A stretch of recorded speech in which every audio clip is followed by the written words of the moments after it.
శబ్దం శూన్యం, శబ్దమే ఆరంభం, శబ్దమే అంతం కూడా. శబ్దమే అమరమైంది, భ్రమ కూడా శబ్దమే. శబ్దమనే ఈ మాట విచిత్రమైనది. ఒక్కోసారి ఈ శబ్దం అందరినీ నవ్విస్తుంది, ఒక్కోసారి ఏడిపిస్తుంది. కొందరి మనసును చైతన్యవంతం చేస్తే మరికొందరి మనసునది ముళ్ళై గుచ్చుతుంది. ఒక ప్రధానమైన విషయం ఉంది, దాన్ని అర్థం చేసుకోవటం అత్యవసరం. తమరి మనసు, తమరి హృదయం ఎంత స్వచ్ఛమైనదైనప్పటికీ, ఎంతో పవిత్రంగా ఉన్నప్పటికీ, తమరి ఆలోచన సరళి ఎంత స్పష్టంగా ఉన్నప్పటికీ, తమరి మాట మంచిగా లేకపోతే, తమరి శబ్దం స్వచ్ఛంగా లేకపోతే, ఆ మాటలే మిమ్మల్ని చెయ్యని కర్మఫలాన్ని అనుభవించేలా చేస్తూ ఉంటాయి. ఒక సులభమైన ఉదాహరణ చెప్తాను. తమకు తెలిసిన వారిలో ఎవరో ఒకరంటే తమరికి నచ్చకపోవచ్చు. వారు ఎవరికో అన్యాయం చేసి ఉండొచ్చు.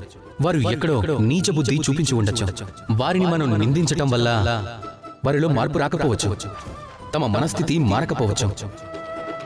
కానీ మనసులో ప్రతీకార భావన పుట్టచ్చు, ద్వేషభావము కలగచ్చు. అంతకుమించి ఇంకేం లేదు. అందుకే మీ మాటలను అదుపు చేసుకోండి, మీ వాక్కులను అదుపు చేసుకోండి. ఉత్తమోత్తమైన వ్యక్తులు కూడా జాగ్రత్త పడక తప్పదు. మాటల్ని తెలిసి ప్రయోగించలేనప్పుడు జీవితాంతం మౌనంగా ఉండిపోవాల్సి వస్తుంది. కనుక మాటలను అదుపు చేసుకుని పొదుపుగా వాడటం మంచిది. మీ వాక్కులో ప్రేమ ఉండేలా చూడండి, అలానే వారితో ప్రేమతో మాట్లాడండి. రాధా కృష్ణ.